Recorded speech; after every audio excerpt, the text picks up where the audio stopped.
Hello everyone, আজকে চলে আসলাম আবার একটা বুক রিভিউ নিয়ে। আজকে যে বইটা নিয়ে কথা বলবো সেই বইটা হচ্ছে রিড পিপল লাইক আ বুক, যেটা লিখেছেন প্যাট্রিক কিং। আপনারা দেখতেই পাচ্ছেন এবং বইটা পড়েই যেহেতু মনে হচ্ছে যে রিড পিপল লাইক আ বুক মানে হচ্ছে এটা একটা সাইকোলজিক্যাল বুক, মানুষের সাইকোলজি নিয়ে লেখা একটা বই। এই বইটার প্রথমে এবং লাস্টে কিন্তু অথর যেটা করেছেন মানুষদের নর্মাল লাইফের চিন্তা ভাবনা সম্পর্কে কিছু কথা বলেছেন। আমরা মানুষকে আসলে বুঝতে হলে কি কি করি, কি কি করা উচিত, সেই ব্যাপারটা নিয়ে উনি থরলি এখানে ডিসকাস করেছেন। মানুষের মেন্টালিটি, সাইকোলজিক্যাল ইস্যুস গুলো কিন্তু অ্যাকর্ডিং টু সাইকোলজিস্ট কিরকম, সিগমন্ড ফ্রয়েডের এরকম বিভিন্ন থিওরি দিয়ে উনি ডিসকাস করেছেন। এই বইয়ের সামারি যদি আমি বলতে চাই এই বইটা, তাহলে আমি কিছু ব্যাপার আমাকে অবশ্যই মেনশন করতে হবে। এবং যে ব্যাপারগুলো আসলে আমি মেনশন করতে চাই সেই ব্যাপারগুলো কি জানো? প্রথম যেটা সেটা হচ্ছে যে মানুষকে বুঝতে হলে আপনি কিন্তু মানুষকে শুধুমাত্র দেখলেই হবে না, মানুষের বিহেভিয়ারটা বুঝতে হবে। হিউম্যান বিহেভিয়ার যেটা, সেটা হচ্ছে একটা আসলে মানুষের বিহেভিয়ার গুলো কিসের উপর ডিপেন্ড করে? তার অ্যাকশনস, তার ফিয়ার, দেন তার সে কি চিন্তা করছে, তার ইন্টেনশনস গুলা কি, তার বিলিভস গুলা কি, এই ব্যাপারগুলো আগে আপনাকে বুঝতে হবে যে এই মানুষটা আসলে কিরকম বিলিভ করে, সেই মানুষটা ক্যারেক্টারিস্টিক কি। তারপর হচ্ছে ভার্বাল এন্ড নন ভার্বাল কিউজ। প্রত্যেকটা মানুষ কিন্তু ভার্বালি যা কথাগুলো বলবে, আবার নন ভার্বালি কিন্তু আপনাকে কিছু মেসেজ দিবে। সেইগুলো কিন্তু ডিটেলস এই বইটার মধ্যে খুব চমৎকার ভাবে ডিসকাস করা হয়েছে। তারপরে যেটা বলবো, রোল অফ কনফ্লিক্ট। মানুষের মধ্যে কিন্তু ডুয়েল পার্সোনালিটি কাজ করে। একটা মানুষের রোলটা আসলে কিরকম সেটাও কিন্তু এই ব্যাপারগুলা এখানে খুব থরলি ডিসকাস করেছে। তারপরে সোশ্যাল সেটিং একটা থাকে ব্যাপার, তারপর রিলেশনশিপ থাকে, দেন প্রায়র আন্ডারস্ট্যান্ডিং তার কাছে কি, এই ব্যাপারগুলো কিন্তু এখানে প্যাট্রিক কিং খুব দারুণভাবে তুলে ধরেছে।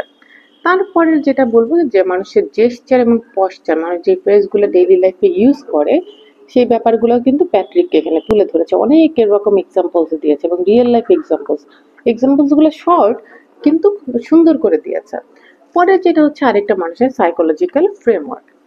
এই টোটাল বইটাতেই কিন্তু দেখা যাচ্ছে মানুষের ব্রেন, মানুষের বিহেভিয়ারের সাথে কিভাবে কানেক্টেড সেই ব্যাপারগুলো প্যাট্রিক তুলে ধরেছেন। তারপরে যেটা হচ্ছে মানুষেরকে যে আমরা একটা বলি লিসেনিং আবার কোশ্চেনিং। হুম, আপনি একটা মানুষকে শুনছেন, আসলে কতটা শুনছেন, সেটা কি অ্যাক্টিভলি শুনে আপনি জাজ করছেন নাকি আপনি প্যাসিভলি করছেন। আবার যে কোশ্চেন করছেন সেই কোশ্চেনের প্যাটার্নটা বলে দিবে যে সামনের মানুষটা থেকে আসলে আপনি কি জানতে চাচ্ছেন, এবং সামনের মানুষ আপনাকে কতটা বলবে সেটা কিন্তু আপনার কোশ্চেনিং এর উপরে অনেকটাই ডিপেন্ড করবে। একটা এক্সাম্পল দিই। ধরেন আপনি যে একটা মানুষকে জিজ্ঞেস করলেন যে তুমি ডগ পছন্দ করো নাকি ক্যাট। সে যদি বলে আমি ডগ পছন্দ করি rather than cat, what does it mean? তার মানে তার এই কোশ্চেনে অনেক কিছু বের হয়ে আসে, যে সে ডগ হচ্ছে বিশ্বস্ত, এই জন্য হচ্ছে ডগটাকে সেভ করতে পারে, এই জন্য সে ডগটাকে পছন্দ করে, ক্যাটকে না। তো এই যে এই ব্যাপারগুলাকে যে তুলে ধরা, মানুষের কোশ্চেনিং এর মধ্যে থেকে তার ফিলিংসটা তুলে আনা, তার বিশ্বাসটাকে বের করে আনা এবং তার সম্পর্কে জানা, জানার যে ট্রিক্স গুলা সেটা কিন্তু খুবই চমৎকার ভাবে আমি এই বইটাতে পেয়েছি। এই বইয়ের না কিছু লেসন্স হচ্ছে যেগুলো মনে হবে যে আসলে কেন এই বইটা পড়বো। প্রথম যে রিজনটা বলবো সেটা হচ্ছে মানুষকে কোনোভাবে না ইন্টারোগেট করা যাবে না। কোনো মানুষকে যদি আপনি কোশ্চেন করেন যে তুমি এটা কেন করলে, কেন করলে, কেন করলে, তাহলে কিন্তু সে আপনার সাথে কখনোই মন খোলা হয়ে উত্তর দিবে না। খোলাসা করে অবশ্যই আপনাকে বলবেন।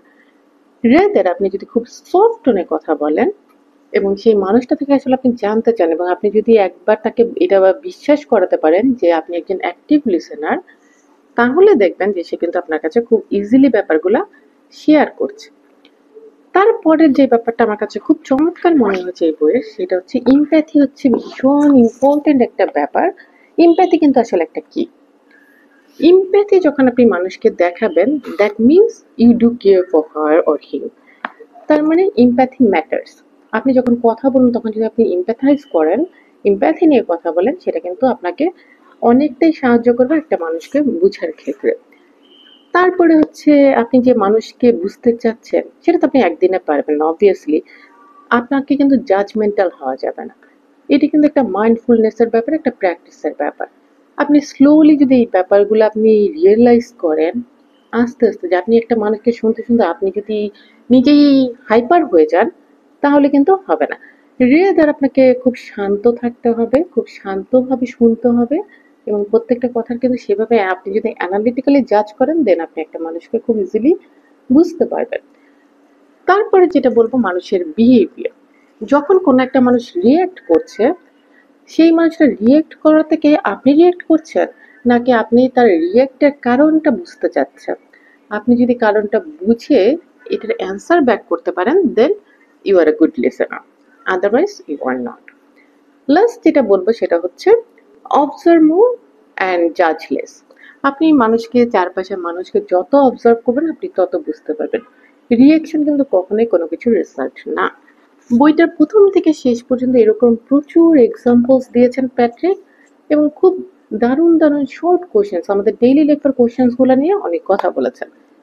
আমার যেমন বইটা পড়ে খুব চমৎকার লেগেছে তাই আমি বলবো যে আপনারা যদি বইটা পড়তে চান তাহলে আপনি আসলে অনেক কিছু জানতে পারবেন, শিখতে পারবেন যে আসলে নিজেকে কতটা পেশেন্ট নিয়ে কথা বলতে হয়, একটা মানুষের আসলে কথা বলা কিভাবে উচিত, তার আসলে চিন্তাটা কিরকম হওয়া উচিত, ডেইলি লাইফে যে কোশ্চেন্স গুলো থাকে কোশ্চেন্স গুলোর অ্যান্সারে আসলে কত কি বেরিয়ে আসে। খুব নর্মাল একটা অ্যান্সার দিয়ে আসলে একটা মানুষ তার বিলিফসটাকে কিভাবে বের করে নিয়ে আসা যায়, মানুষের চিন্তাধারাটা আপনি কিভাবে বুঝতে পারেন। তাই আমি বলবো এই বইটা কিন্তু পড়ে দেখতে পারেন। আজকে এ পর্যন্তই, নেক্সট কোনো দিন চলে আসবো নেক্সট কোনো একটা বুক রিভিউ নিয়ে। Till then take care.